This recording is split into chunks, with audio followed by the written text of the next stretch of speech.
Hi viewers, this side Simran Sandhu. Welcome back to my channel. I hope that you're all doing good. सबसे पहले तो अगर आप हमारे चैनल पर नए हैं या अगर आप हमारे वीडियोस को हमेशा देखते हैं तो नीचे दिए गए सब्सक्राइब बटन पर क्लिक करें और जल्दी से बेल आइकॉन को प्रेस कर दें ताकि आपको हमारी आगे आने वाली वीडियोस की नोटिफिकेशंस हमेशा मिलती रहें and that you don't miss out on our videos. तो गाइस, आप सबके मन में यही एक सवाल होगा कि 3 मई के बाद क्या होगा? क्या लॉकडाउन आगे बढ़ेगा या नहीं बढ़ेगा? ट्विटर पर भी #extend the lockdown is on trending। देखते ही देखते लॉकडाउन का इतना लंबा सफर आपने और हम सब ने तय किया है। इनफैक्ट 1 महीने से भी काफी पहले से हम सब अपने अपने घरों में हैं। लॉकडाउन 1.0 के बाद लॉकडाउन 2.0 को भी सभी ने बहुत ही अच्छे से सपोर्ट किया। अब जो दूसरा सवाल यहाँ उठता है वो ये है कि क्या भारत की स्थिति वो है कि लॉकडाउन हटाया जा सके? 30 मार्च तक भारत में 1500 से भी कम कोरोना वायरस के केसेस थे और 40 से भी कम डेथ्स रिकॉर्ड की गई थी। और आज ये हालात हैं कि 31,000 से भी ज्यादा कोरोना वायरस के केसेस हो चुके हैं लॉकडाउन लगने के बाद भी, और आज की डेट में 1000 से ज्यादा डेथ्स रिकॉर्ड की जा रही है। एक तरफ है कोरोना के संक्रमण का बढ़ता हुआ कहर और दूसरी तरफ है हमारे देश की आर्थिक स्थिति जो कि बहुत ज्यादा नाजुक हो चुकी है।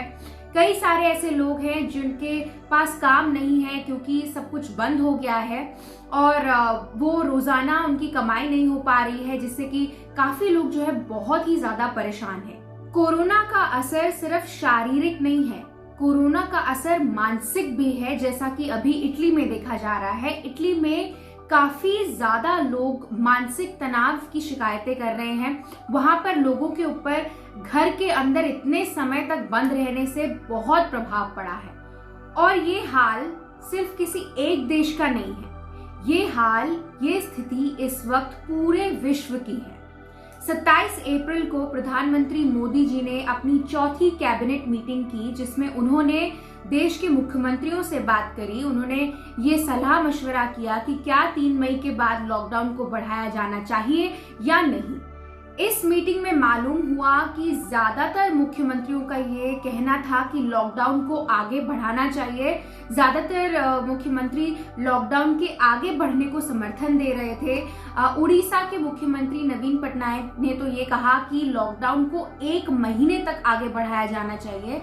वहीं वेस्ट बंगाल की सीएम ममता बनर्जी ने ये कहा कि लॉकडाउन को 21 मई तक बढ़ाया जाना चाहिए। बाकी राज्य जैसे मुंबई, पंजाब, आंध्र प्रदेश, गोवा, मिजोरम, ये सब राज्य भी लॉकडाउन के एक्सटेंड होने को सपोर्ट कर रहे हैं।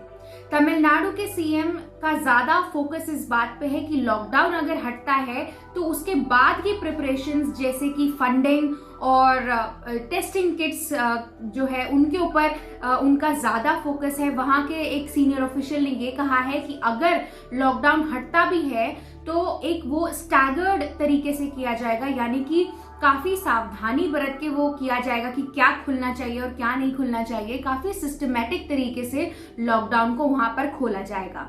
तेलंगाना में तो ऑलरेडी ही डिसीजन ले लिया गया है, लॉकडाउन को एक्सटेंड करके 7 मई तक कर दिया गया है।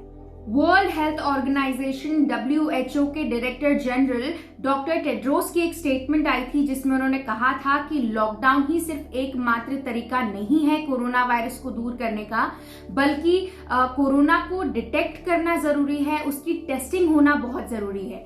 तो भारत में कुल अब तक 7 लाख से ऊपर टेस्टिंग की गई है और हर रोज भारत में 30 से 40 हजार टेस्ट किए जा रहे हैं। लेकिन भारत की जनसंख्या को देखते हुए, जो कि 135 करोड़ से भी ज्यादा है, ये टेस्टिंग के आंकड़े काफी कम नजर आते हैं। और हाल ही में अभी भारत ने चीन से टेस्टिंग किट्स मंगवाई थी जो कि खराब निकल गई। तो इंडिया ने ये डिसाइड किया है कि टेस्टिंग किट्स को हम खुद अपने देश में ही डिजाइन करेंगे, जो कि अपने आप में ही एक काफी टाइम टेकिंग प्रोसेस हो सकता है। तो अब सरकार को और भी ज्यादा तेजी दिखानी पड़ेगी, क्योंकि अब अगर लॉकडाउन हटा और टेस्टिंग किट्स हमारे पास नहीं हुई, भारत में टेस्टिंग नहीं हुई, तो और भी कई ज्यादा लोगों के संक्रमित होने के चांसेस बढ़ जाते हैं। बाकी देशों में लॉकडाउन के क्या हाल है, आइए जानते हैं। कई सारे देशों में रिकवरी रेट बहुत ही बेहतरीन रहा है, जैसे कि चाइना, जहां पर रिकवरी रेट 80 से 90% है।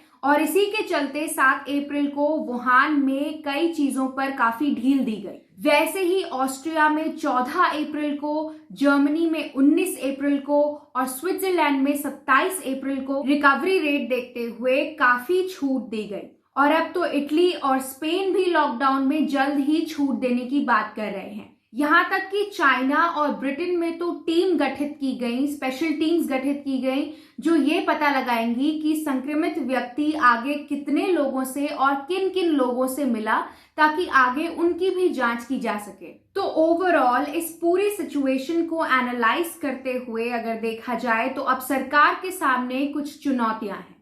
पहली, देश में टेस्टिंग रेट को बढ़ाने की जरूरत है। दूसरी, ट्रैकिंग की अत्यंत जरूरत है और उसमें आरोग्य सेतु ऐप जैसी ऑनलाइन प्लेटफॉर्म्स जो है काफी मददगार साबित हो सकते हैं अगर उन पर अच्छी तरीके से सर्वेलेंस की जाए तो। तीसरी, ट्रीटमेंट के नए और बेहतर तरीकों को अपनाना पड़ेगा, जैसे कि आजकल प्लाज्मा ट्रीटमेंट जो है काफी चर्चा में है, तो उसी तरह से अलग ट्रीटमेंट, जो भी नए तरह के ट्रीटमेंट आएंगे उनको एनालाइज करना, ये देखना कि क्या सही है, कितने पेस तक सही है, वो उनको अपनाना चाहिए। चौथा, लाइफ के साथ साथ लाइवलीहुड यानी कि जिंदगी के साथ साथ रोजगार का ध्यान रखना भी बहुत जरूरी है, ताकि जो गरीब और मध्यम वर्गीय लोग हैं उन लोगों को परेशानी ना हो। और सरकार को जल्द ही कुछ पैकेज अनाउंस करना चाहिए इंडस्ट्रीज के लिए, क्योंकि इस वक्त हमारी जो देश की इकोनॉमी है वो काफी ज्यादा नाजुक है। हमारे एनालिसिस के हिसाब से हमें ऐसा लगता है कि जो ग्रीन जोन वाले इलाके हैं उनमें शायद सरकार को छूट देकर लॉकडाउन को हटा सकती है, मगर जो रेड जोन वाले इलाके हैं उनमें शायद लॉकडाउन को 19 मई तक या फिर उससे ज्यादा बढ़ाने के चांसेस हैं। और ट्रांसपोर्ट की अगर हम बात करें तो इंट्रा स्टेट जो ट्रांसपोर्ट है वो शायद अलाउ किया जा सके, यानी कि राज्य के अंदर अंदर जो भी ट्रांसपोर्ट फैसिलिटी है उन्हें अलाउ किया जा सकता है कुछ छूट के साथ, मगर जो इंटर स्टेट ट्रांसपोर्ट है उन्हें शायद अलाउ नहीं किया जाएगा। तो अब ये लॉकडाउन आगे बढ़ेगा या नहीं बढ़ेगा, ये किसी के डिस्कस करने पर निर्भर नहीं करता है, ये निर्भर करता है कि फैक्ट्स क्या हैं। और फैक्ट्स अभी सरकार अपने एंड पर एनालाइज करेगी और फिर ही किसी फाइनल नतीजे पर पहुंचेगी। तो जो भी फैसला सरकार आगे लेगी हम आपको जरूर आगे बताएंगे, लेकिन तब तक के लिए हमें क्या करना है, हमें सावधान रहना है, हमें अननेसेसरी बाहर नहीं जाना है, हमें अपनी हाइजीन की और हमें अपनी इम्यूनिटी का पूरा ध्यान रखना है।